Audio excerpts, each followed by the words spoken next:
Hello, and welcome back to Emotionally Unavailable. I'm your host, Malisa Hepner. I wanted to talk to you guys today, doing a solo episode. So I've been kind of running I was going to say a series, but honestly, 2 clips about this is probably not a series. But I have been thinking a lot about emotionally unavailable and what that means. And so I've posted a couple of clips about it.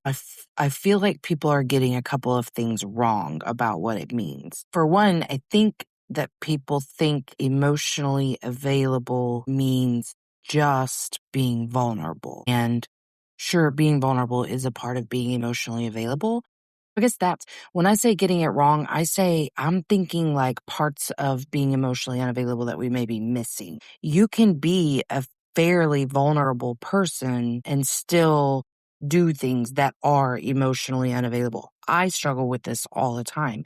That is the reason that I have this show, because I, as a default state, am kind of emotionally unavailable. So really the question that we're starting with is, what if being emotionally available isn't about avoiding other people, but about avoiding yourself? So one of the examples that I gave as a clip the other day was when people are watching the news and they see a tragedy has happened, the first thing they do is start blaming the victim or blaming family members. Like, with Jake, okay, let me back up for a sec. If this is your first episode, I lost an 18-year-old, almost 19-year-old son in December of 25, and he died from a synthetic opioid overdose. He thought he was buying Percocet, apparently. He bought a manufactured pill with a synthetic opioid in it called cyclorphine, and it is 10 times more potent than fentanyl. Died immediately. When I received the autopsy report back for that, I had never heard of this drug, so I have been fairly vocal about it publicly so that kids his age are aware that this drug is on the streets. It will take your life if you come into contact with it, because a lot of the first responders don't even carry enough Narcan on them. Should I say it's Narcan resistant? And I don't know that anything's fully Narcan resistant. I don't know enough about drugs to know that, but I do know it would take a lot more than your normal dosages to bring someone back. So anyway, when I went vocal about that in public about it, the comments were fucking horrid on the news stories. I didn't mean to read them. It's a long story, but I read some of them and it was so obvious what was happening. People see something, like you see a car wreck, a fatality accident, and your first thought is like, slow down. This is why people have to slow down. It's not that you're a bad person for going there, but it is an emotionally unavailable response to go there and stay there. I still kind of have things like that as a first response. And then I check myself and say, did we just do something emotionally unavailable? And I'll stop and actually feel the grief that I was attempting to dismiss by blaming. Is it true that people should slow down? Yes. Is it true that people who drink and drive and cause fatality accidents, that could be prevented? Yes. A really classic example of this too is, I don't know why I'm talking about this, but there's a lot of discourse on, I don't know if this is as active on Instagram as it is on TikTok, and I feel like I maybe talked about this one other time, but there's a creator named Emily Kaiser, and I feel guilty talking about her for content, but I'm not going to post a clip of this, so whatever. But I just think this is a really good example. And she had a 3-year-old son, and he drowned very, very tragically in their backyard. They had a newborn son, and she went for her first girls' night. He was 4 or 6 weeks old, and husband was left home with both kids. He was busy dealing with the newborn and was distracted. There's been other things that came out. He was placing sports bets and whatever. They knew that they didn't have a fence around the pool. This child drowned. The details are very sad, and I'm not getting into it, and I'm sorry that I just told you all that. But there have been so many people that, in order to block the pain in themselves, because they followed this family for a really long time. She's been a creator for a while, and she used to post her kids a lot on there too. And so I think there were people who really, in that parasocial thing, kind of fell in love with this kid. And when he died, it was really sad. I know I would have a very hard time. My parasocial shit is bizarre, so I know that I have had a very hard time in the past when someone that I came to know through the online space died or whatever. But Some people have been really awful. Like, was that a preventable death? Yes. And it's fucking devastating as fuck, right? So that's the part that people get stuck on is they'll stay in that blame and anger and whatever else that may encompass, but they're not sitting with the fact that they're actually very sad and feel a lot of pain over this loss of this precious child. And maybe they're even feeling a lot of empathy for mom, trying to imagine what their life would be like in this scenario. And it's just too much. So then they have to revert over to that other side of shame and blame. I'll say this for no real reason, but I will say when she came back to social media after a little time off after he died, she has taken a lot of blame for it and said that she understood as his mom, it was her job to protect him. And so, yes, their fault, 100% preventable, whatever. I personally don't feel like on top of the fucking crazy amount of grief and loss and pain they're going to feel for the rest of their lives over this, that they should also just like sit around hating themselves and, having a miserable life because they made a mistake. And it was a big one and it sucked and it cost them the ultimate price. Who are we to fucking sit around judging them? And that's the thing with Jake. I've been very vocal about the fact that I understand there's thousands of decisions that I could have, probably should have, would have had I known this would be the outcome, made differently. But the fact of the matter is we made the decisions we made. He made the decisions he made and he's fucking dead. And there's nothing I can do about it. So I have to actively choose to not focus on all of the would've, could've, should'ves. I rest in the fact that I am 100% aware that I don't deserve that shit. I don't deserve to hate myself or to even receive hate from others about this. Like, if you can hate on me for that, you go right ahead. You do it somewhere else though, sister, because it ain't penetrating my bubble, okay? I ultimately don't blame myself. Again, I can think of thousands of decisions that I would make differently given the opportunity to. But it's not my fault. He died. It's not my fault. So, but that's something that I see a lot. That's why I really I made a short clip about it. Now I've made some really long ass story about it, but shit, I feel kind of sorry. Wow, what a bummer of an episode. My bad. Shit. Okay, so now that I've bummed you all out, I'm sorry. Took a nap earlier, so I wasn't really thinking clearly about trigger warnings or anything. So I'm really sorry I told you that. But I do think it's important, so I'm going to leave it in. My bad. But I wanted to talk about other sneaky examples of how being emotionally unavailable can arise in your daily interactions. Again, I'm not going to call you an emotionally unavailable person just because you do things that are emotionally unavailable. I do these things too. I don't consider myself to be emotionally unavailable, but I do consider myself to have that as a default autopilot. It's not natural for me to make the decision to be available to myself and others. It's still work. So I don't know if you feel like you've mastered that. I'd love to talk to you. But anyway, so one of the things that emotionally, I'm not going to say emotionally unavailable people because that would be characterizing you as one thing. But one of the things that can be sneaky and be emotionally unavailable without knowing it is solving everyone's problems. Like you solve everyone else's problems and don't really allow people to show up for you. Why do you think that is? So typically, if you're a person who's doing that, I know for me, that was how I was. The story in my head was I'm helping others. I'm good at this. It makes me feel better to help others. And I don't let other people help me because they don't know how. And like they don't understand me. They don't understand the situation. People say things that piss me off. I've had a lot of experience being dismissed and I don't want to be dismissed anymore. Yeah, it was thinking about how lonely I felt all the time with my shit because I just couldn't like share it with anyone. It was really bad. So the reason this is an emotionally unavailable tactic is because for one thing, you're probably surrounding yourself with people who love the fact that you'll solve all their problems. And that is because in your spirit, you're emotionally unavailable and you're surrounding yourself with people who are emotionally unavailable.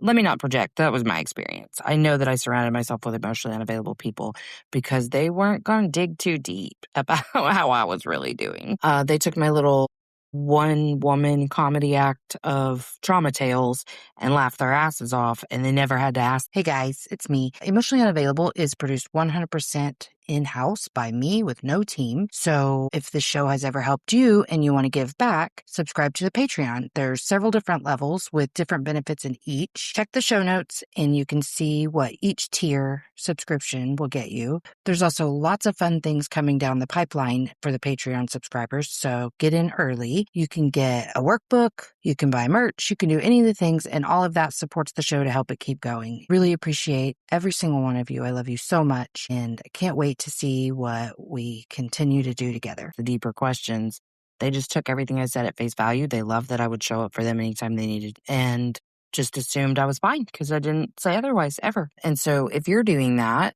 I would just lovingly encourage you to figure out why. Like, why does it feel so unsafe to share with somebody other than a therapist? Like, I don't know if you guys remember that. Suze, I love you. I'm going to call you out. When Suze was on the show, gosh, was she that first year, I guess? Yeah. I remember giggling to myself because she was like, well, I would. I mean, with people I trust. Okay, well, how many people do you trust? Like 2. And her therapist. And it's like, well, you can't count your therapist as someone you trust. I mean, I'm glad you do. I'm glad you can trust your therapist, but it doesn't really count. Like, cause you're supposed to be building a life with people around you that are like sharing your shit with you. That's what the village is for, right? Therapist is a great part of your village, but you gotta have like people, Just let me know if you want more on that. I feel like I've explained it well enough, but if you want more info on that, comment, send me a message, whatever. Okay, the next one. You can explain your feelings perfectly, but you don't feel them. Okay, or rarely feel them. I'm going to break this one down because that friend the other day that I was talking to said something to the effect of, I'm really paraphrasing here. This is in no way what he said, but this is what I took away from what he said. He was saying, how can people not feel their emotions? They're their fucking emotions. They're there. How are they not feeling them? Well, let me tell you how. So for me, it was intellectualizing them all the time, thinking, not feeling. So let's say a really big one was people hurting my feelings a lot. I'll put it a different way. I was very reactive and triggered very easily. I mean, when you're living in a state of survival, everything coming at you is some level of threat that your nervous system is, perceiving. But most things were at least a moderate level of threat that my nervous system perceived. And so when they would say something to me, I would think about the interaction, think about how I was mad. Mad was easy. I was like, oh, I'm so mad. Or even that hurt my feelings, but I didn't know how to feel. So once again, I'm going to explain the difference between thinking and feeling. When you're thinking about your feeling, you're in your brain and you're saying, boy, that really made me mad, or I am so sad about that, or I miss them, or whatever, but you're all up here. Okay, I'm going to try to do this with you. Think about something recent that has impacted you, maybe an interaction with someone else. And I want you to really remember how you felt about it. Let me think. Okay, I gave this example on my clip the other day, but in regards to something tragic that you see in the news, instead of thinking about the situation, stopping, being in your body where you can feel things in your body. You're not just thinking, being in your body, which means being very still. Again, I like to have my hand on my chest because it's a connection to my body, maybe even my tummy, because I had a really huge reaction to something kind of stupid today and my stomach was hurting so bad. It was like a nauseous. And then overall, I just didn't feel good from the interaction. I was like, bad vibes, dude. But my tummy was just really upset for a couple of hours after that. But so, have your hand on your heart, put your hand on your tummy, whatever. And if you see something sad, stop and go, that's really sad. Sometimes if I'm finding myself really agitated, that's a really big symptom of grief is agitation. And typically, if it comes up for me, it means I've been ignoring my feelings a little too much lately. And so I'll stop and I'll get very quiet and very still and I'll just tune into my body. And by tuning in, I mean feeling it, noting any sensations, noting any tightness, noting any like clenching, any pain. Like right now, I've got some pain in my shoulder, some pain in my neck, some pain in my lower back. And I'm just tuning into that, not trying to fix it, just noticing it. And if I just sit there and if there's unprocessed feelings there from grief, usually a cry will kind of start making its way up. Like right now, I'm super in tune and I can feel my eyes burning from some tears. I can feel that feeling in my nose that starts because when you're grieving a child, there's almost always something there that you can feel. There's always pain there. And my nervous system organizes it in a way that keeps me safe and able to continue on. But when I get still and all I did, literally, I didn't ask myself anything except for noticing. I noticed pain in my shoulder. I noticed tightness and it just happened. See? Like that's what feeling is. And now I'm going to move on. And I'm going to continue this conversation because it really is that simple. If you're not feeding emotions with a bunch of thoughts, and granted, I have a lot of practice with quieting the noise in my brain. So I'm not saying this is all that easy. Feeling really kind of is easy because you can stop for 10 seconds and just, oof, that hurt, you know? But anyway, I, if that wasn't a good example, I'm sorry, I lost track because now I'm over here crying. And anyway, a lot of people have not been successful in talk therapy because they've read a lot of self-help books. They know a lot. They know a lot intellectually. They know why people do the things they do, but they're not like getting on a soul level with themselves, which I know is like, hard to understand if you don't know what I mean. But I just feel like applying and integrating, which means being in your body and out of your head and working on these skills every day. That's very different than learning new things. So, for instance, it was one thing, I've said this before, but I'll say it again, but it was one thing for me to understand that I had trauma. Then I understood how it was impacting my life. I didn't know how the fuck to get out of that state of reactivity constantly. So, I knew a lot. I couldn't do a lot. So that's one big thing. Now, I know a couple folk like this, but some of y'all keep yourself so busy that you never have to hear your own thoughts. I know I've talked about this before, but I used to hear this a lot whenever I worked in bereavement. I would call people and they'd be like, yeah, doing good, back to work, it's good, keeping my mind off things. And some of that is okay. I mean, I don't think that anybody needs to sit around thinking about their pain 24/7. But I will say this. I am not able to do near as much as I was before. Like I had to take a nap earlier. I felt exhausted because I went to look at furniture today and then I went to a quick grocery store haul and then helped prepare the dinner that was being cooked on the grill and ate. And then I had to have like you would have thought that I ran a fucking marathon today. Like I had to nap.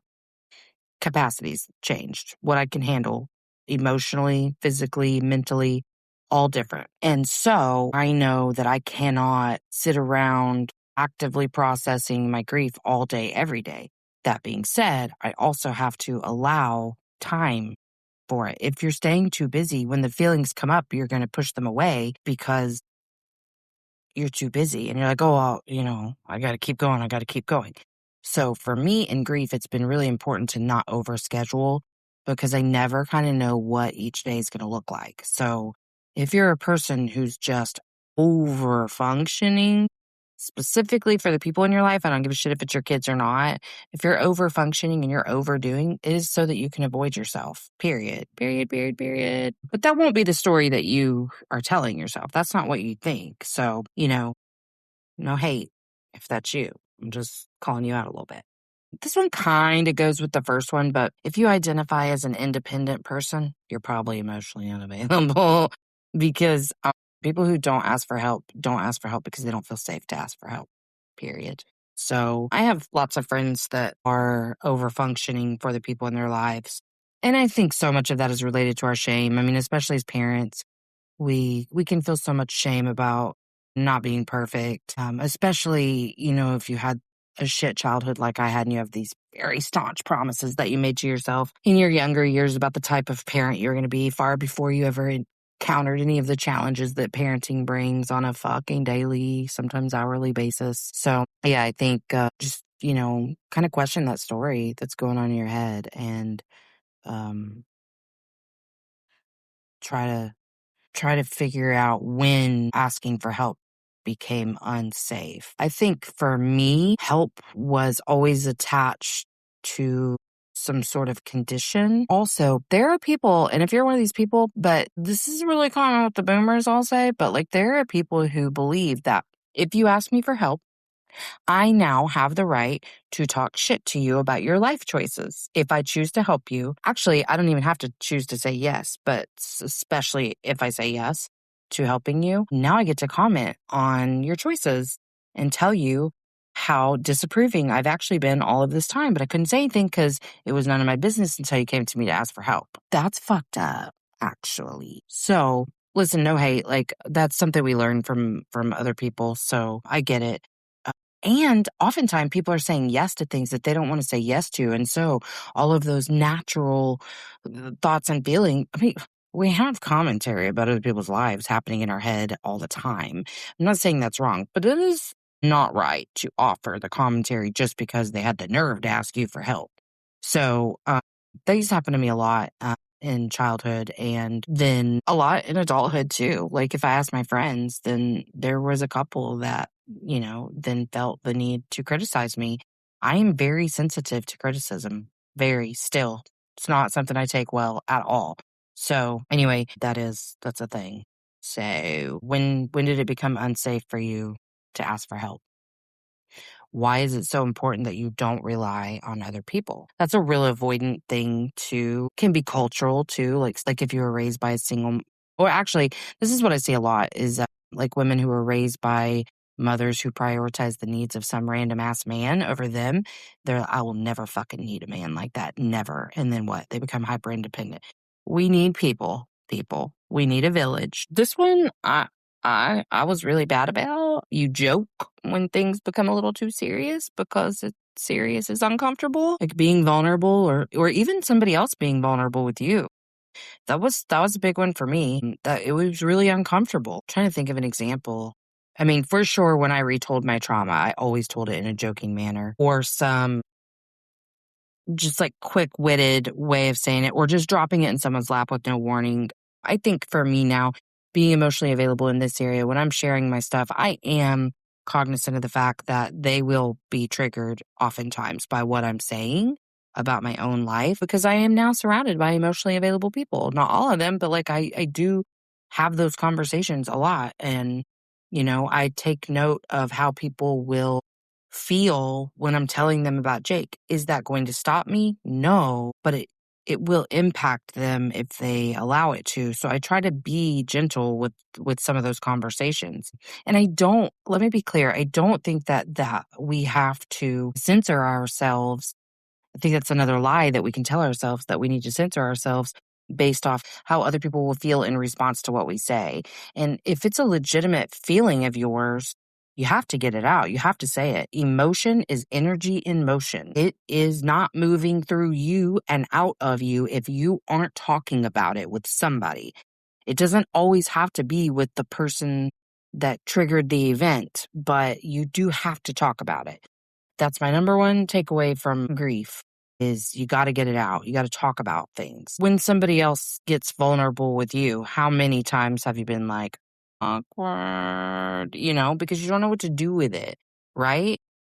Okay, well, what you do with it is you sit there and you go, oh, wow, that sounds really hard. Or, wow, you've been through a lot. Wow. Just how is the energy different in that? Like if you were to put your hand on your stomach and imagine somebody telling you something kind of traumatic, or even just telling you about their response to a normal, ordinary day, but they were triggered by something and they're like, man, it just really bothered me and da da da da. What if you were just hearing them and allowing whatever was happening inside of you to just happen and you go, oh man, that that was a rough day for you. My God. It's just different than clamming up when someone gets vulnerable. And I mean, I used to be like this when people would compliment me. Oh my God, it was the worst. When people would compliment me, first of all, shame was keeping me very stuck in the idea that if they really knew all the things that I was so ashamed of myself for, they would not like me, respect me, want to be around me, love me, accept me. Compliments were very difficult for me. And so think about that. Like when people try to be intimate with you in a conversation, like asking you how you are and you clam up, or telling you like they're so proud of you, anything like that that kind of causes that contracted bracing feeling where like you're like a crab going into its shell or a turtle going into its shell. That's the fear of vulnerability. That's emotionally unavailable. And again, so much of being emotionally unavailable is dismissing others to dismiss yourself. So often we are not sitting with somebody else and being able to just take in the experience. I want to say words like hold and whatever, but I'm being told there's too many words that are big psychology words, so I'm trying to do less of that. But we should be able to sit and hear somebody else's experience without judgment or blame or shame on them. We should just be able to sit there and go, yeah, that sounds like you had a really tough time. Maybe you don't understand why it was so tough for them. What's wrong with asking questions like, why was that so upsetting? What happened? If you need to, if it's tough for you to understand why it was so upsetting for them. Anyway, moving right along. This is a big one. If you are constantly analyzing your partner instead of sharing your own experience, that is a tenet of being emotionally unavailable. Um, And this was something I used to do a lot, is my feelings would be hurt because I would be feeling some rejection, betrayal, or neglect. Those are my big ones. And usually betrayal or neglect, or both. I feel them a lot. And instead of understanding that that's what was coming up inside of me, I had this constant loop of thought of like, he never shows up for me. He doesn't remember shit. He's not a good partner, blah, blah, blah, blah, blah. And really what I needed to be doing is going, this is my reaction. How does it feel? What do I need right now? Because that's the process I do now, is like, obviously I'm feeling some betrayal or neglect or both. Wow, that felt really strong. Okay. Now what do I need to be able to move forward? Sometimes it means having a conversation saying like, wow, I felt really betrayed by that. Yeah. Like a big thing that we have that, because God knows my betrayal wound is so big, but a big thing we have, and I've talked about it on here a lot, but when I feel like he's taking someone else's side, and it's easy for me to feel that way. Like for me, you're taking their side if you're just like defending them in the conversation instead of like, okay, honestly, I really want you to be outraged with me. Like agree with me, be like, fuck them. I can't believe they, whatever. One time I said that to Brian, like, I just want you to be outraged with me. And Brian was like, yeah, fuck them. And oh my God, he was being funny, but it actually helped. Like, but I had to know what I was feeling, what I needed, and communicate that to him to be able to get anything in response, right? So instead of sitting around thinking about all the ways he's failing me all the time, I'm constantly evaluating what's coming up in me. Like, what is this feeling? What wound did it hit? What do I need? I don't have to do that as often now. Now I can just go, I feel so betrayed, and I can kind of move on. It still comes up with certain things, but not very often. Like, because I don't know. I just know most of it's about me. Like he's a very kind and loving person. So it's just not about him. Shit's about me. I'm getting frustrated. I'm getting whatever.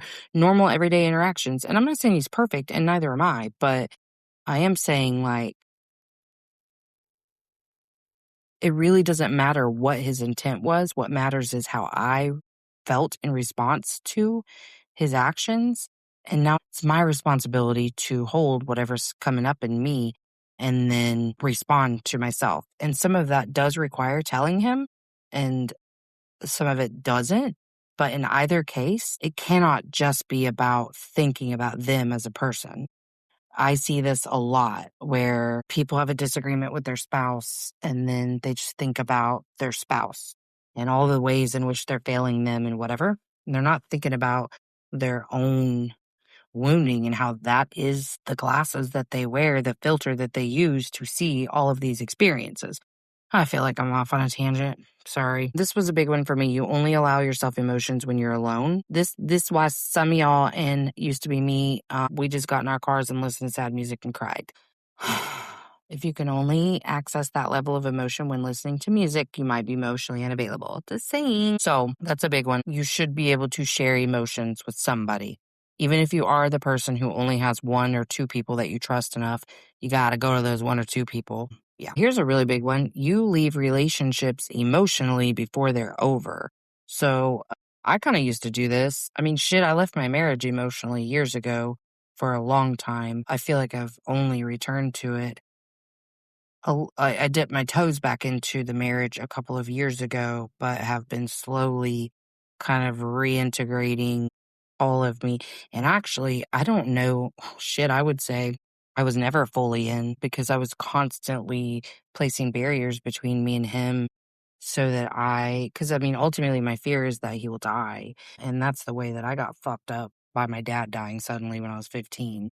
Like, and I had so much abandonment and rejection before that, but him dying when I was 15 suddenly just, rocked my foundation. And so I really was afraid of going all in with someone. I know I never really fully went all in with my ex-husband, but even with Brian, I've been so afraid to go all in and to need him in that way because if he dies, then what?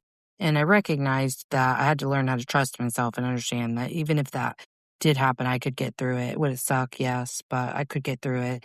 And that's when I, realized how many barriers I was placing between me and him because I was so afraid to lose him. So that was one way that I checked out emotionally. But also with friendships, I would, something would happen and I would start building up my defenses against them and start reasoning them and then looking for evidence that they weren't good for me and then cut them off just like that. Looking for certainty instead of connection. Again, I had that whole little series of episodes about answering the question, why, if we need connection for survival, are we looking for any way to stay disconnected from others? And how our brains require certainty and will give us certainty with catastrophe and the worst case scenario, even just about how we feel about other people to feel safe with certainty instead of allowing the vulnerability of connection. I'm moving a little faster because I feel like I'm taking forever. You become the therapist in every relationship. Here's a big one. You mistake emotional intensity for emotional intimacy. Intensity is like you feel things very strongly. Intimacy is sharing those feelings with someone else. And then here's another one I hear a lot too is waiting to deal with feelings until you have more time. I was talking to a friend about this right before Jake died, actually, talking about some of their struggles and giving some tips or whatever. And they just said, yeah, I'm too busy. I don't even want to think about it. Okay, well, that's why you're seeing the shit you're seeing. That's why we're seeing, some of your autoimmune stuff. That's why we're seeing OCD, things like that. And it's just not as scary as people think, but you confuse peace with emotional numbness. Kind of question this one sometimes, am I numb or am I okay? But I really questioned this whenever I first left my job and I found myself very isolated, had lost a lot of friendships, was grieving those and trying to figure out my role in the loss. And I think when the stress in my life decreased significantly, I did reach kind of a numb place because I wasn't being triggered all the time. But I definitely, I had not found peace. It was just the absence of triggers. So then I got very afraid of being triggered because I hadn't found true peace. So I don't know if that makes sense, but. And then, a lot of emotionally unavailable behaviors are praised by society. Society rewards people for never needing anyone, always being productive, staying calm all the time, being logical instead of emotional, putting everyone else first, being low maintenance. And those can absolutely also be signs that your nervous system doesn't feel safe in connection. That connection isn't safe. Just to clarify, being emotionally available isn't like being willing to cry more. I mean, you probably will cry more, but it really is being willing to stay present in your own experience long enough for someone to join you. And this is still a very big area of, I'll say, struggle for me. I mean, I feel okay, but I'm not. I guess if people ask, sometimes I'll tell them how I'm doing. It's not natural still for me to share myself with others. This is fine, but I'm not sitting face to face with someone or sharing energy with someone. And I am still scared to share because some of the response that you get when you're grieving and you share that is dumb. So there is that. But it's a constant work. So I would consider myself to be an emotionally available person, but like I'm just human, so I'm not perfect at it by far. I'm probably like 40% emotionally available. I mean, that's my guess. I don't really know. But I guess a really good way to summarize it is it's not about becoming more emotional. It's about becoming less defended, releasing some of that fortress that you've built up around your heart all these years and letting people in. So, anyway, I hope you enjoyed this. I love you. I'm so glad you're here. Love your feedback, comment, like, all the shit. Speaking of that, okay, so we're still pushing for the top 3 percentile. Okay, I'm in the top 5 percentile for podcast, but I am still pushing for 3. Your comments, your likes, your ratings, your reviews, like Apple is very easy to review on. So please, if you listen on Apple or if you just have the podcast app on your Apple phone, go ahead on and get over there and review there. You can rate and review it, but rates, reviews, comments, likes, and shares push me out to a larger audience and helps me in the ratings. So still pushing for that. Check out the Patreon if you want to sit a little closer to the show. The $5 tier gets you some freebies and early access to ad-free episodes. And then the tiers just go up from there. But the $10, you get a little bit more of the resources that I offer. I've got workbooks on the Patreon. At the $10 level, you can access all of the workbooks that I've created and worksheets. So anyway, check that out. I am a therapist. I do have very limited space to take on a one-on-one situation with a client. So if you're interested in working with me in some way, feel free to reach out and we can figure that out together. Otherwise, I love you. I appreciate you being here and take care of yourself. I'll see you later. Thanks for coming to Emotionally Unavailable. If you haven't already, like, subscribe, and share. Emotionally Unavailable. All right, that's it from me. So make sure that you check out the show notes for links. And until next time, let's all just keep swimming. INDEPE and cut.